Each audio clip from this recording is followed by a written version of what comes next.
उभाटा गटाचे नेते उद्धवजी ठाकरे यांनी काल वर्धापन दिन सोहळ्यामध्ये उभाटा गटाचा राजीनामा देण्याची घोषणा केली। परंतु उद्धवजी ठाकरे यांच्या सवयीप्रमाणे ते या प्रकरणात देखील यू टर्न घेतल्याशिवाय राहणार नाहीत, कारण उद्धवजी म्हणजे यू टर्न हे समीकरण झालेलं आहे। याआधी देखील विधान परिषदेच्या आमदारकीचा राजीनामा देणार अशी घोषणा उद्धवजी ठाकरे यांनी सर्व जनतेसमोर केली होती, परंतु 6 वर्षाची टर्म पूर्ण केली, उद्धवजींनी राजीनामा दिला नाही, यू टर्न घेतला। काँग्रेस सोबत कधीही जाणार नाही अशा पद्धतीची घोषणा उद्धवजी ठाकरे यांनी केली होती, परंतु त्यांनी यू टर्न घेतला आणि काँग्रेसच्या मांडीला मांडी लावून बसले। आता देखील पक्षप्रमुख पदाचा राजीनामा देणार अशा पद्धतीची घोषणा उद्धवजी ठाकरे यांनी केली आहे, परंतु ते पुन्हा एकदा यू टर्न घेणार आहेत। त्यामुळे उद्धवजी म्हणजे यू टर्न हे समीकरण पुन्हा एकदा सिद्ध होईल। काल वर्धापन दिन सोहळ्यामध्ये मोठ्या गाजावाजात राणा भीमतेवी थाटामध्ये राजीनामा देण्याची घोषणा केली, परंतु उद्धवजी ठाकरे राजीनामा देणार नाहीत, ते या प्रकरणावरून देखील यू टर्न घेतल्याशिवाय राहणार नाहीत। अमित शहा यांनी फेसबुक बेबीच्या माध्यमातून शिंदे गटाची स्थापना केली, त्यांना 60 वर्षे कशी झाली असा प्रश्न। जनाब संजय राऊत धनुष्यबाण असलेली शिवसेना मूळ शिवसेना आहे आणि त्याला 60 वर्ष झालीत। टेस्ट ट्यूब बेबी कोणी आहे आणि सरोगेट मदर कोण आहे? संजय राऊत तुमची सरोगेट मदर काँग्रेस आहे। उभाटा गटाची सरोगेट मदर काँग्रेस आहे। काँग्रेसच्या सरोगसीमधून संजय राऊत आणि उभाटा गटाचा जन्म झालाय। त्यामुळे टेस्ट ट्यूब बेबी कोण आहे हे सांगण्याच्या भानगडीत पडू नका। काँग्रेसच्या मांडीला मांडी लावून बसलात आणि तुमच्या उभाटा गटाचा जन्म झाला, त्यामुळे उभाटा गटाची सरोगेट मदर ही काँग्रेस आहे। संजय राऊतांची सरोगसी काँग्रेसकडनं केली जाते। आपल्या सरोगसीकडे बघा। अमितभाई शहा हे या देशाचं नेतृत्व करतायत।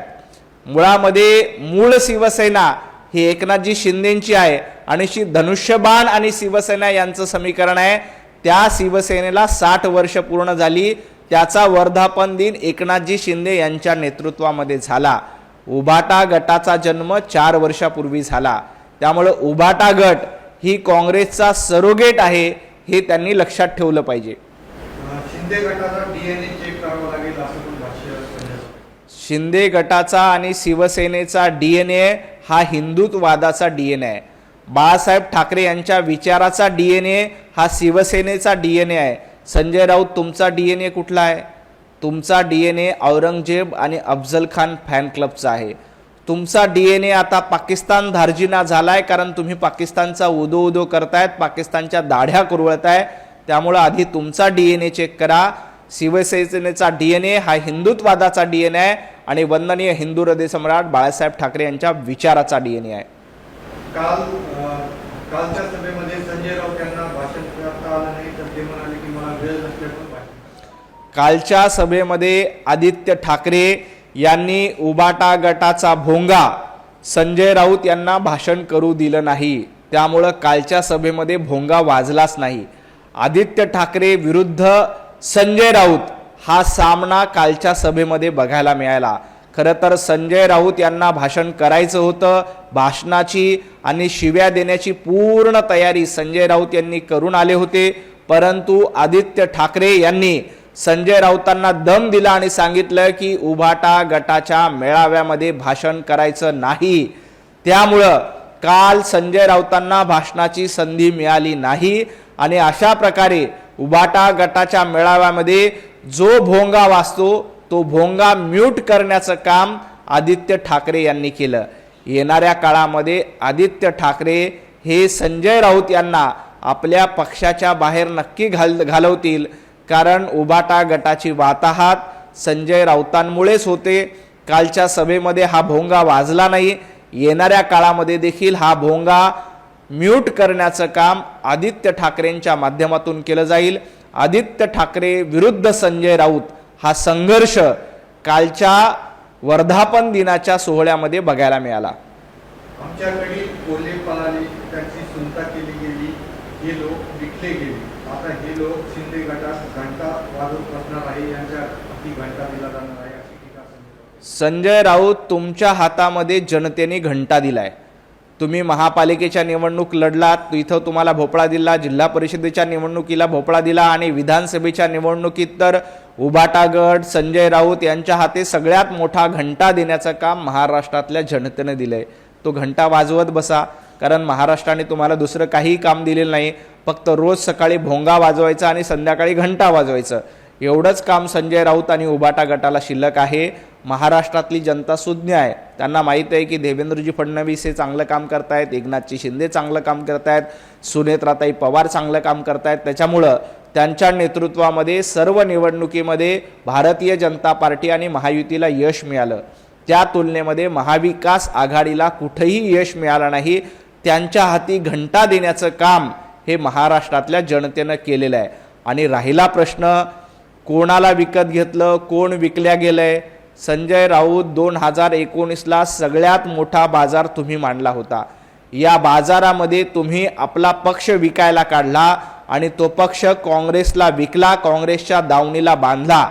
त्यामुळं तुम्ही विकले गेलेले आहात, तुम्ही बाजारात बसलेले आहात आणि तुमची बाजारातली किंमत काँग्रेसने ठरवलेली आहे. तुम्ही बाळासाहेब ठाकरे यांचे विचार सोडून काँग्रेसच्या दावणीला गेलात. त्याच वेळेला तुमची विक्री झाली आहे आणि राहुल गांधींनी, सोनिया गांधींनी त्यावर बोली लावली होती. 85 कोटी रुपये देऊन खासदार फोडले, मंत्रिपदाच्या बदल्यात जास्तीचे पैसे दिले असा आरोप संजय राऊत. 85 कोटी, 100 कोटी हे आकडे संजय राऊत कुठून आणतायत?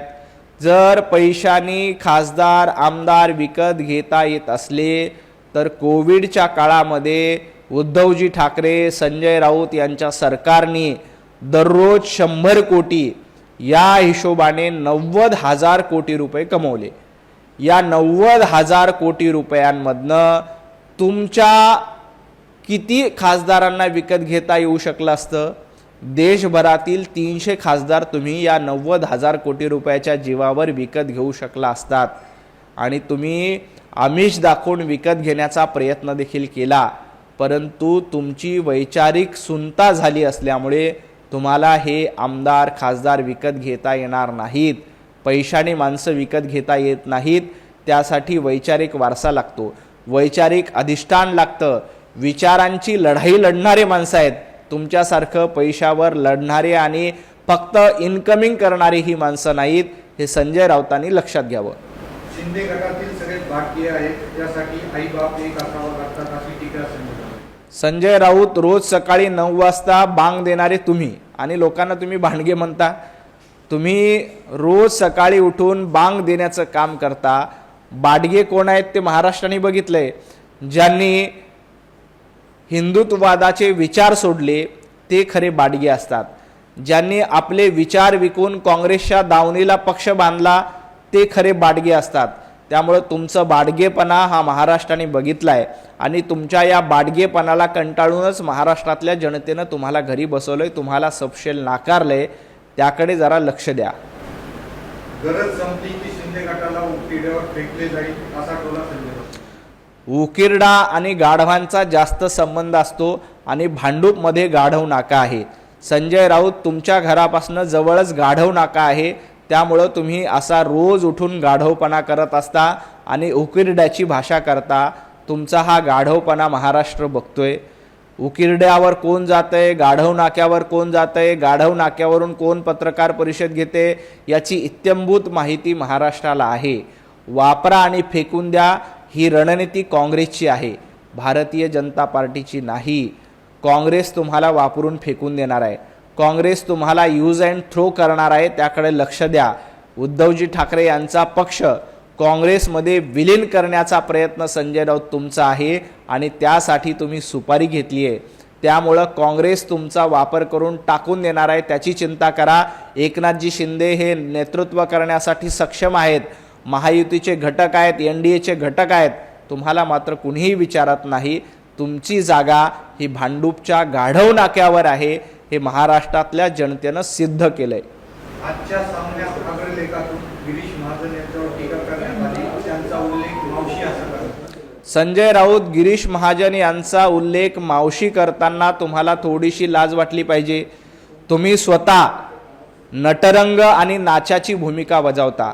उबाटा गटाचा तमाशा करून नाचेगिरी करण्याचं काम तुम्ही केलेलं आहे। त्यामुळं इतरांना मावशी म्हणण्याच्या आधी आपला स्वतःचा नटरंग आणि नाचा झालाय याच्याकडे जास्त लक्ष द्या।